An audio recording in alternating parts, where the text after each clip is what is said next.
Hello et bienvenue dans ce troisième épisode de ma série Devenir maman entrepreneur. J'espère que vous allez bien. Alors, comment vous dire que j'ai eu une semaine assez compliquée avec beaucoup de fatigue, la gestion avec ma fille et surtout l'administratif lié à la création de mon entreprise. Voilà. Mais de toute façon, je vous en dis pas plus, je vous expliquerai beaucoup plus en détail dans la suite de la vidéo. D'ailleurs, je tiens à remercier toutes les personnes qui se sont abonnées à ma chaîne depuis ma dernière vidéo. Ça me fait vraiment chaud au cœur. Merci beaucoup. Et là, ça me motive encore plus à continuer mon aventure sur YouTube. Donc là, dans la suite de la vidéo, je vais vous montrer l'avancée de mon projet et vous raconter un petit peu ce que j'ai traversé dans la semaine.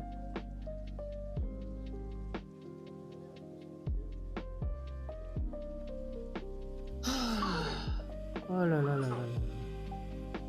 Qu'est-ce que c'est dur. Voilà. Ma fille, elle est changée, elle a mangé. Je l'ai portée tout à l'heure. Mais là, je suis dans un état de fatigue. Déjà, je suis dans ma période rouge. En plus, ma fille qui est dans cet état depuis plusieurs jours. Alors que d'habitude, quand elle finit de manger, je la pose, elle est tranquille, je lui mets ses petits jouets autour d'elle, elle joue tranquillement. Mais là, non, elle veut pas, même quand je la porte. Non, elle veut pas. Donc là, je suis en train de continuer à avancer sur mon projet entrepreneurial et en plus, je m'occupe d'elle. Et comme je vous ai dit, je suis dans ma période rouge. Franchement, les femmes, on souffre. Hein. Vraiment, nous les femmes, nous souffrons. Surtout quand on a des ambitions. C'est compliqué. Mais bon, je ne vais pas me démotiver. Déjà ce matin, je n'étais pas très motivé. J'avais vraiment, alors pas envie de tout abandonner, mais j'étais vraiment dans un état de démotivation où j'avais envie de rien faire. Je me dis que là, je n'ai rien commencé encore.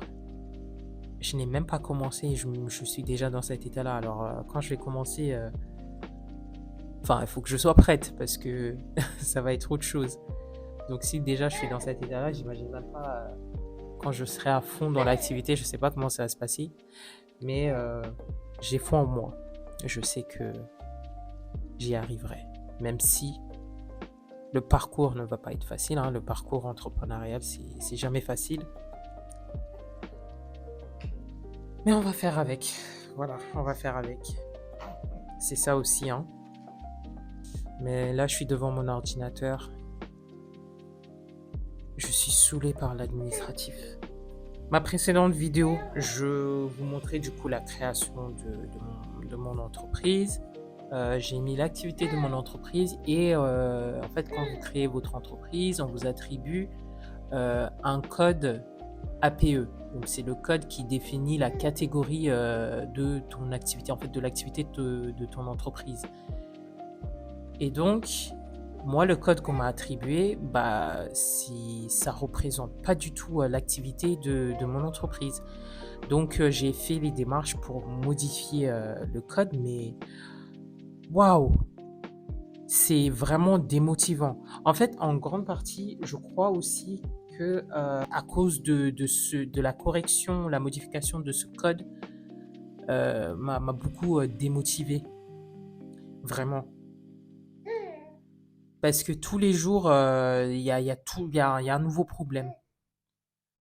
J'ai contacté l'INPI parce que dans ma situation pour la modification, c'est beaucoup complexe. J'ai donc fait une demande de modification auprès de l'INSEE et ça a été fait. Mais du coup, sur guichet unique, je dois faire la modification. Je croyais que c'était automatique, mais pas du tout. Donc, je fais la modification sur le guichet unique et au moment où je dois signer, où je dois valider la modification sur guichet unique, ça me demande de signer, mais ça demande une signature, mais ultra compliquée. Une signature genre vérifiée, je sais pas quoi. Et donc, je dois passer par un organisme qui est qualifié pour vérifier mon identité. Oh là là là là, franchement, je vous dis même pas si c'est vraiment c'est chiant, c'est chiant. Vraiment, si j'avais pas cette motivation-là, bah, honnêtement, j'aurais lâché l'affaire, hein. J'aurais lâché l'affaire. Et en plus, je dois payer pour ça. Le fait de passer par un organisme qualifié, puisque moi, dans ma situation, je suis obligé de faire ça, je ne peux pas passer par un autre moyen, et bah, c'est payant.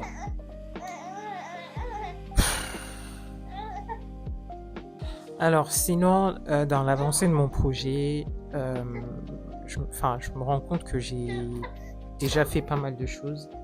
Donc, l'entreprise a été créée, mais il y a cette histoire de modification de code APE qui est toujours en cours. Sinon, l'entreprise est déjà créée. Par rapport à la demande d'ACRE, alors, si vous avez suivi ma précédente vidéo sur la série Devenir maman entrepreneur, j'ai parlé brièvement de la demande d'ACRE. Alors, moi, dans mon cas, j'ai dû refaire une nouvelle demande d'ACRE, puisque la première demande d'ACRE que j'avais fait, bah, ça n'a jamais été abouti et pris en compte. Parce que l'entreprise, au moment où j'avais fait la demande d'ACRE et je voulais créer mon entreprise, bah, elle n'avait jamais été créée. Donc, j'ai dû refaire une nouvelle demande d'ACRE. Donc, ça, c'est fait. J'ai donc aussi préparé, anticipé les 5 premiers posts que je souhaiterais publier sur mon profil LinkedIn pour commencer à promouvoir mon activité. Je me suis aussi créé des profils sur les sites de freelance comme Malt, Fiverr, etc.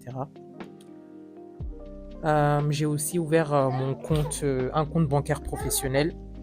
Quand on se lance en tant que micro-entrepreneur ou auto-entrepreneur, apparemment ce n'est pas obligatoire d'avoir un compte bancaire professionnel. On peut très bien utiliser son compte perso, mais c'est très déconseillé.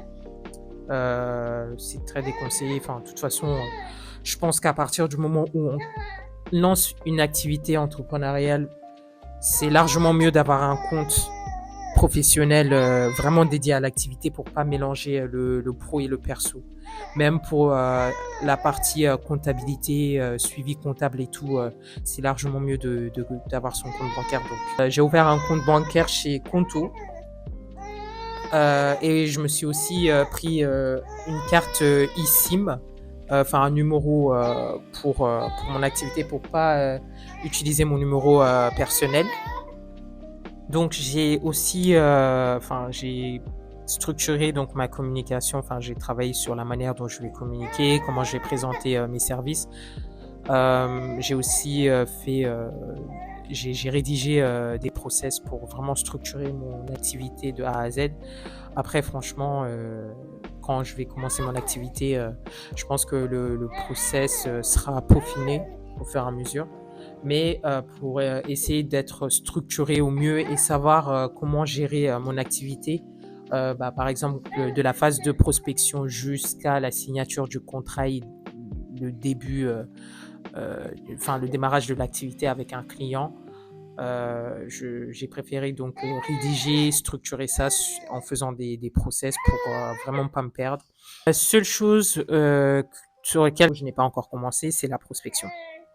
J'ai toujours pas commencé la prospection. Normalement, j'étais censé commencer la semaine dernière. Ensuite, je me suis dit que j'allais faire cette semaine.